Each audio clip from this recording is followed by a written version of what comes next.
Hello everyone, so let's start with solving the questions. Before we go to this question, I have put it here as a note. When we are following this method, in this method what we can do it, we can convert this given matrix in upper triangular matrix or lower triangular matrix. Means it is more efficient or more easy way to do that. Even though if you don't follow that shouldn't be wrong, because we can make a diagonal element 1 and then उसके below जो भी आएंगे elements या upper जो भी elements आएंगे वो हम zero करने की कोशिश करेंगे. But other than that, what I would suggest, if you try to make upper triangular matrix or lower triangular matrix, that will be more efficient way to solve this kind of questions which are on consistency of finding given equations. So just make a note of it. Now exams, here the question which I have taken, which is from the past exam paper.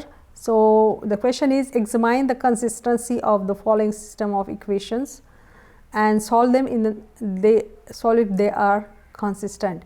So these are the equations which we have been given. So this is one equation, this is second, then this third and fourth. 4 equations has been given to you, and as you see that there are coefficients, variables are x1, x2, x3, 3 variables has been given to you. And by first of all, if you remember the first step यहाँ पे जो हमने देखी थी, यहाँ पे हमें first of all A matrix, X matrix, B matrix हमें फाइंड आउट करना होगा. जैसे ए, मैंने पहले भी बोला था कि ए मैट्रिक्स होता है coefficient matrix.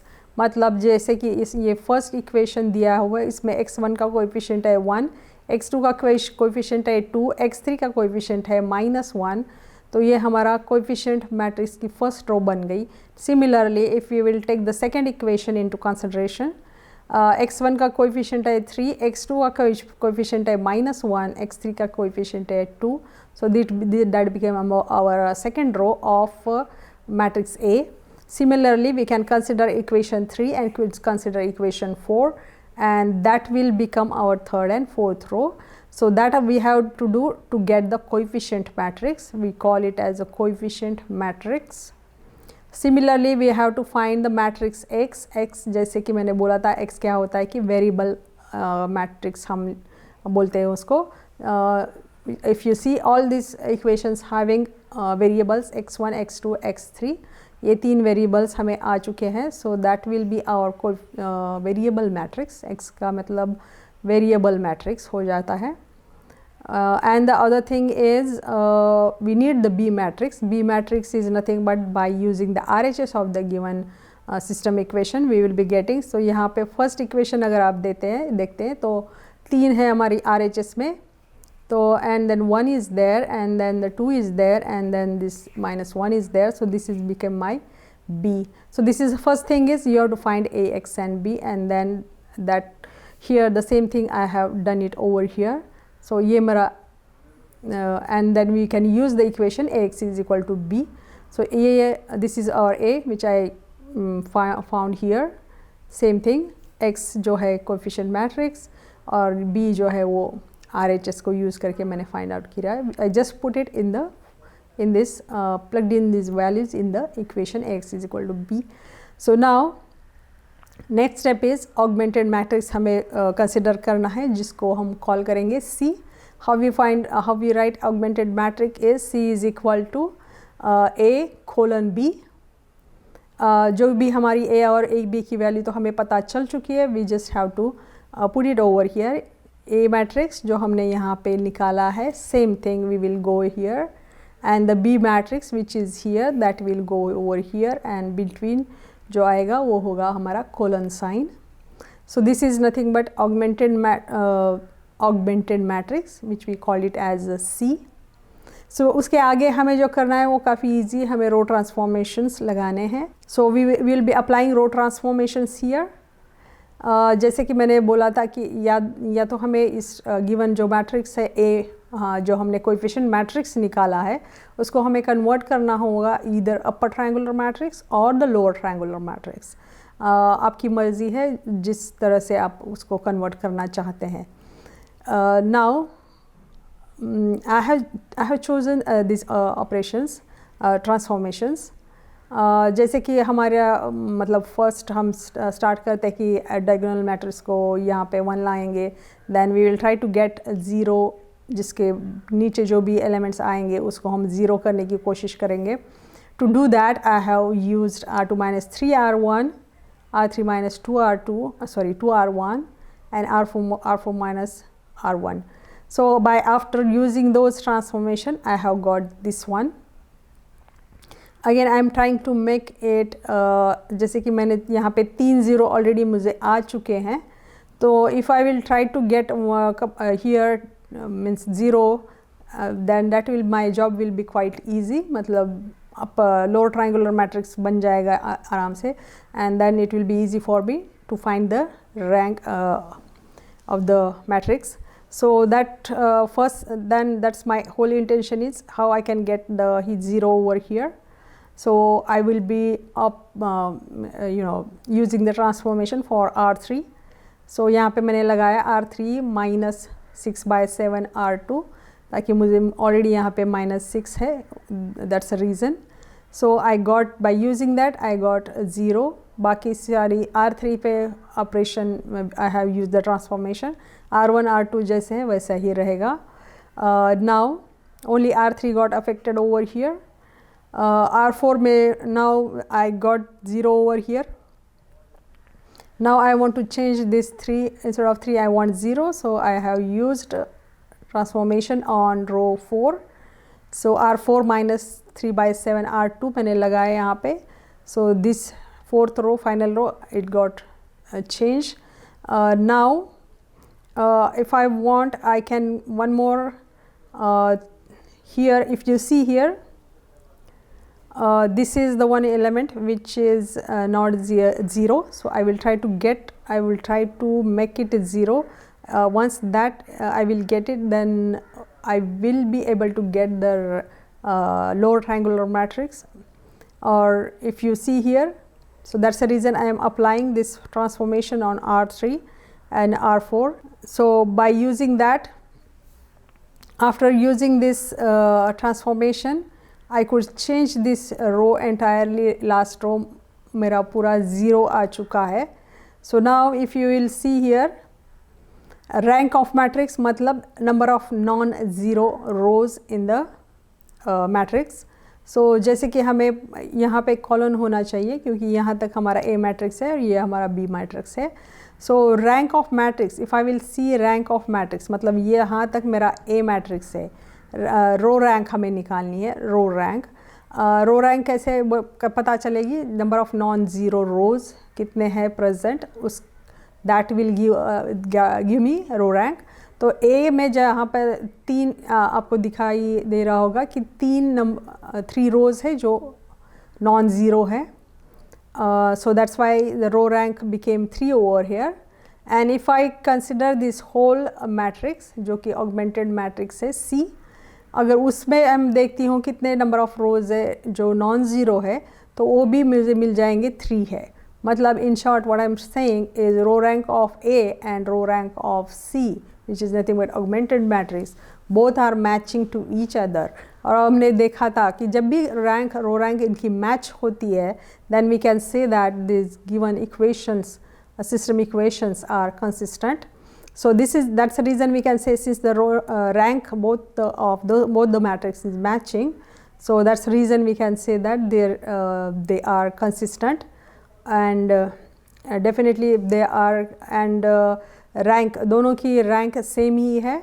So we can say that there is solution also exists, one unique solution exists. So how we find the solution for that? What we are going to do it, ये जो हमारा matrix हमें मिल चुका है यहाँ पे lower triangular matrix final step पे, उसी को हम ले लेंगे यहाँ पे. And this is nothing but our variable matrix. And यहाँ पे जो है RHS को लेके हमने B मैट्रिक्स निकाला था. That same thing we will be using over here. So basically Ax is equal to B, we have used it. Why? Because we have to find the values of x x1 variables की value हमें निकालनी है, solution हमें निकालना है। They are consistent, ये equations are consistent हमें पता चल चुका है क्योंकि रो रैंक मैच हो रही थी ए और सी की, लेकिन सॉल्यूशन हमें find out, still we have to do it.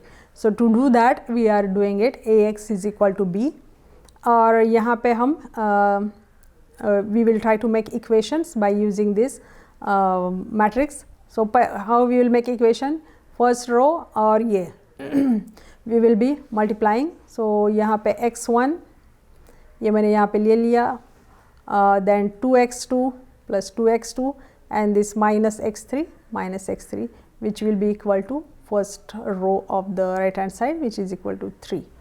Basically first row and this variable matrix we multiplied it, which we got the first equation over here. Now similarly I will form second equation also, -7 ये row में second row में ले लूँगी and we will multiply with this variable matrix. So -7 x2 आ जाएगा क्योंकि यहाँ पे तो 0 है, so we cannot write x1 term नहीं आएगी, -7 x2 जो मैंने यहाँ पे लिखा है next equation, -7 x2 plus 5 x3 is equal to -8. So ये बन गया हमारा second equation. Now if you see here, यहाँ पे सिर्फ एक ही एलिमेंट है थर्ड रो में, so we will multiplying this with obviously with x3 क्योंकि वो थर्ड कॉलम में आ चुका है. So x3 is equal to, if you see here third row in the right hand side is 4, सो x3 is equal to 4. So now x3 की value हमें पता चल चुकी है, that we can so by I can use that x3 value in other equations to find other variables. So x3 is equal to 4, ये value मैं I can put it in either equation. So if I will put it in this equation, I think it will be easy because only two variables are there. Or so I have rearranged this equation, 7x2 is equal to 5x3 plus 8 आ चुका है just by rearranging this equation, rearrange किया हुआ है. Then x3 value already I know it, so I can plug that value here. So x3 की जगह मैं 4 रख देती हूँ. So what I will get is here 5 and x3 की value अगर I will keep it 4 here plus 8, so I will get it 28. Now x2 after that what I can do it, x2 के साथ मुझे 7 है, I will just shift it over there. 7 if I will shift it over there, ये हो जाएगा divided by 7. If I will reduce it, then I will get 4, जो कि मैंने यहाँ पे लिखा हुआ है. So x2 की वैल्यू मुझे मिल चुकी है 4 just by putting the value of the value of x3. अभी मुझे x2 और x3 की वैल्यू पता चल चुकी है, so then it will be easy for me to find the value of x1. So पहला इक्वेशन है जिसमें सारे वेरिएबल्स है x1 x2 x3. So in that I can plug in the value. x2 और x3 की value जो मिल चुकी है, I can simply put it over there and find the value of x1. तो मैंने फर्स्ट इक्वेशन को use किया है यहाँ पे by simply rearranging and putting the values of x2 and x3. मुझे यहाँ पे x1 की वैल्यू मिल चुकी है -1. So this is what the solution I found it to get the value of x1, x2 and x3, which are the variables which we form here. So this is how we simplified, we found the solution. सबसे पहले आपको check करना है कि whether given equations, system equations are consistent or not consistent. वो काफ़ी important है. जैसे कि मैंने कुछ points यहाँ पे बताए थे, वो इम्पॉर्टेंट है याद रखना कि मैट्रिक्स जब भी first of all you have to find coefficient matrix, then variable matrix and RHS use करके आपको बी मैट्रिक्स निकालना होगा. जैसे ही आपको ए मैट्रिक्स, एक्स मैट्रिक्स और बी मैट्रिक्स पता चल जाते हैं, X is equal to B आपको यूज़ करना है, then you will find the augmented matrix, C जिसको हमने बोला था सी कहा था. Then you start applying row transformation. One more important thing is here, आपको सिर्फ row transformations ही लगाने हैं. You can apply any row transformation, लेकिन सिर्फ row transformation लगाने, column transformation यहाँ पे आप नहीं लगा सकते. Then our intention should be try to convert the A matrix जो कि coefficient matrix है उसको आप either you try to make it, या तो आप लोअर ट्रायंगुलर मैट्रिक्स बनाएंगे या तो आप अपर ट्रायंगुलर मैट्रिक्स बना सकते हैं, आपकी मर्ज़ी से, according to that you can do it. And once you convert that then check the row rank of matrix A and C. उसके ऊपर आप डिपेंड करता है कि आप you will decide whether the system equations are consistent or not consistent.